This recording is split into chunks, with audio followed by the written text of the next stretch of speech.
مرحوم حاج محمد عمر محمدی یکی از بزرگان و معتمدین فنلوج بود که همواره می‌کوشید تا گرهی از مشکلات مردم را باز کند.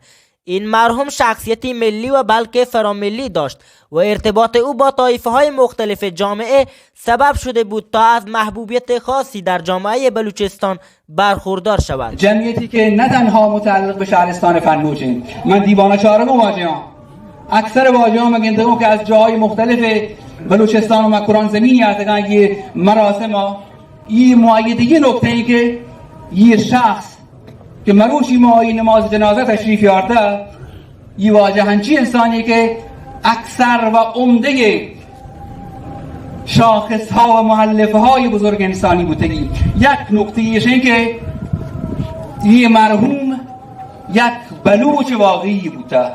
اگر ما بلوچ تعریف کنیم با مؤلفه آن عنوان کنیم، حاج محمد عمر محمدی یک بلوچ واقعی بوده که در پلتفرم بلوچی زندگی بودگی و تمام سعی و جهد و جهدشی بوده که در کنار مردم ببیته، با غم و اندوه مردم دردمند ببیته و با شادی مردم شاد ببیته.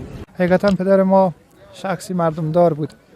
اگه بلوچ بخوایم تعریف کنیم، همه میگن بلوچ لباسشه، زبانشه و فرهنگشه، اما من بلوچ میگم اینی که معیارجل باشه، از خود گذشته باشه و اینی که آدمی باشه مهمان نواز، و این سه تا خصوصیت بلوچ رو تعریف میکنه. بلوچ در این کلمات نهادینه شدن، نه در لباس و فرهنگشون.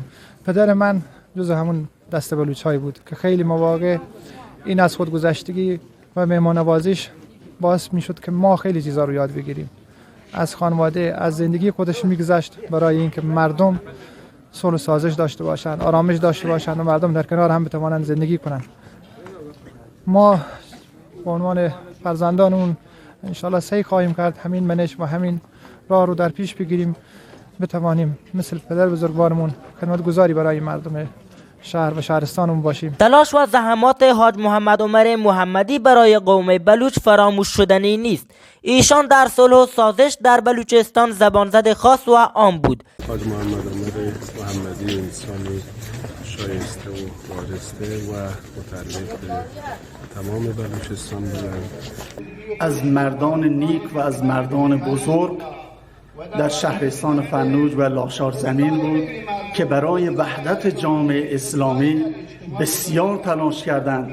مردی بود که در صلح و سازش پیش قدم بود و تلاش میکرد که صلح و سازش و امنیت و وحدت در این شهرستان و شهرستانهای همجوار برقرار بشود و این مرد همیشه در تمام مباحث اجتماعی، سیاسی، فرهنگی، اقتصادی پیش قدم و پیش قراول بود. ایشان یکی از افراد و معتمدین تأثیرگذار و مؤثر جنوب استان و شهرستان فنلوج بودند که در پیشرفت و ترقی این شهرستان سهم بسزایی داشتند و مهمان نوازی و دلسوزی، صلحجویی و سخاوتمندی و مردمداری این بزرگوار بر کسی پوشیده نیست. حاج محمد عمر محمدی شخصیتی دلسوز، آگاه به امور و مردمی بود که سالها خدمتگزار مردم در جامعه بلوچستان بود. مرحوم حاج محمد عمر محمدی بزرگ خاندان طایفه محمدی در فنلوج بود. این مرحوم در جنوب بلوچستان به عنوان فردی انقلابی، صلحجو و مردمدار شناخته میشد. روحش شاد و یادش گرامی. حمزه بلوچی، پایگاه اطلاع رسانی معیارجل، شهرستان فنلوج.